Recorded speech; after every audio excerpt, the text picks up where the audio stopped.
राधे राधे। जय श्री कृष्णा भक्तों, भक्ति चैनल ऑफिशियल पर आप सभी का स्वागत है। वट सावित्री व्रत की संपूर्ण कथा आज की वीडियो में जानते हैं। हर सुहागिन महिला अपने सुहाग की रक्षा के लिए ईश्वर से कामना करती है। पति की लंबी आयु की दुआ करने के साथ साथ वह उसकी तरक्की के लिए कई उपवास भी रखती है। ऐसे में वट सावित्री व्रत का महत्व अधिक बढ़ जाता है। ये उपवास हर सुहागिन महिला के लिए खास होता है। वट सावित्री व्रत के दिन सुहागिनें पूरे विधि विधान से पूजा करती है। इस दौरान कुछ महिलाएं निर्जला उपवास भी रखती है। इस दिन वट वृक्ष की पूजा का खास महत्व है। माना जाता है कि इस वृक्ष की पूजा के बिना व्रत पूरा नहीं होता है। धार्मिक मान्यताओं के अनुसार इसमें ब्रह्मा, विष्णु और महेश तीनों देवों का वास होता है। इसलिए व्रत रखने वाली महिलाओं को तीनों देवताओं का आशीर्वाद प्राप्त होता है। यह उपवास ज्येष्ठ माह के कृष्ण पक्ष की अमावस्या को रखा जाता है। इस साल वट सावित्री व्रत 6 जून गुरुवार के दिन रखा जा रहा है। इसे वट पूर्णिमा के नाम से भी जाना जाता है। इस दौरान सत्यवान और सावित्री की कथा सुने बिना ये व्रत अधूरा माना जाता है। आइए जानते हैं इसी व्रत कथा के बारे में। पौराणिक मान्यता है कि वट सावित्री व्रत करने से पति की आयु लंबी होती है और परिवार में भी सुख समृद्धि बनी रहती है। यही नहीं, अखंड सौभाग्यवती भव का भी आशीर्वाद प्राप्त होता है। ऐसा इसलिए होता है क्योंकि इस दिन से जुड़ी पौराणिक कथा प्रचलित है। ऐसा माना जाता है कि मद्र देश में अश्वपति नाम के धर्मात्मा राजा का राज था और उनकी कोई भी संतान नहीं थी।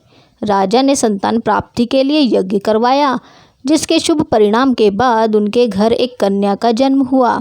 इस कन्या का नाम सावित्री रखा गया। समय के साथ साथ जब सावित्री बड़ी हुई और विवाह योग्य हुई तो उन्होंने द्युम्नसेन के पुत्र सत्यवान को अपने पति रूप में वरण किया।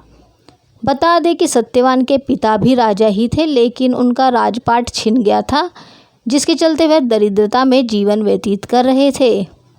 सत्यवान के माता पिता की भी आंखों की रोशनी चली गई थी और वह जंगल से लकड़ी काटकर उसे बेचकर अपना गुजारा कर रहे थे।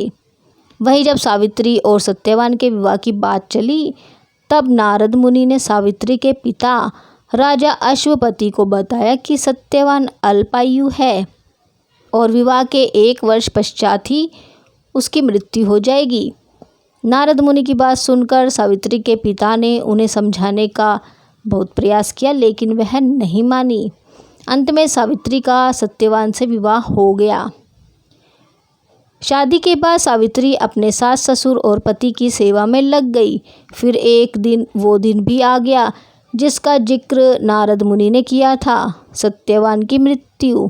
उसी दिन सावित्री भी सत्यवान के साथ वन को गई।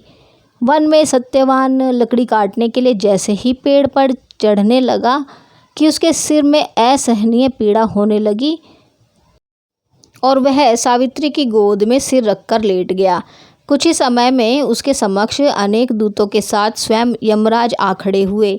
यमराज सत्यवान की आत्मा को लेकर दक्षिण दिशा की ओर चलने लगे। पतिव्रता सावित्री भी उनके पीछे चलने लगी।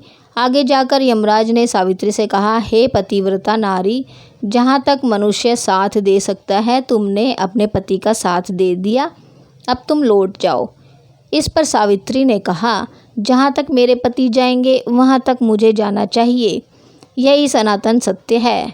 यमराज सावित्री की वाणी सुनकर प्रसन्न हुए और उनसे 3 वर मांगने को कहा। यमराज की बात का उत्तर देते हुए सावित्री ने कहा, मेरे सास ससुर अंधे हैं, उन्हें नेत्र ज्योति दे। यमराज ने तथास्तु कहकर उसे लौट जाने को कहा और आगे बढ़ने लगे, किंतु सावित्री यम के पीछे ही चलती रही। यमराज ने प्रसन्न होकर पुनः वर मांगने को कहा। सावित्री ने वर मांगा, मेरे ससुर का खोया हुआ राज्य उन्हें वापस मिल जाए। इसके बाद सावित्री ने यमदेव से वर मांगा, मैं सत्यवान के 100 पुत्रों की माँ बनना चाहती हूँ, कृपा कर आप मुझे यह वरदान दे। सावित्री की पति भक्ति से प्रसन्न होकर यमराज ने तथास्तु कहा, जिसके बाद सावित्री ने कहा कि मेरे पति के प्राण तो आप लेकर जा रहे हैं, तो आपके पुत्र प्राप्ति का वरदान कैसे पूरा होगा। तब यमदेव ने अंतिम वरदान का देते हुए सत्यवान की जीवात्मा को मुक्त कर दिया। सावित्री पुनः उसी वट वृक्ष की ओर लौटी तो उन्होंने पाया कि वट वृक्ष के नीचे पड़े सत्यवान के मृत शरीर में जीव का संचार हो रहा है। कुछ देर में सत्यवान उठकर बैठ गया। उधर सत्यवान के माता पिता की आंखें भी ठीक हुई और उनका खोया हुआ राज्य भी वापस मिल गया। तो इसी जानकारी के साथ हम आज की वीडियो को यहीं समाप्त करते हैं। उम्मीद है आपको हमारी आज की वीडियो पसंद आई होगी। वीडियो पसंद आई हो तो हमारी वीडियो को लाइक और शेयर कीजिए, और यदि अभी तक आपने हमारे चैनल को सब्सक्राइब नहीं किया है तो चैनल को सब्सक्राइब कर लीजिए और बेल आइकन को प्रेस कीजिए ताकि आने वाली सभी अगली वीडियो की जानकारी आपको मिल सके। और कमेंट में राधे राधे जय श्री कृष्णा लिखना ना भूलें।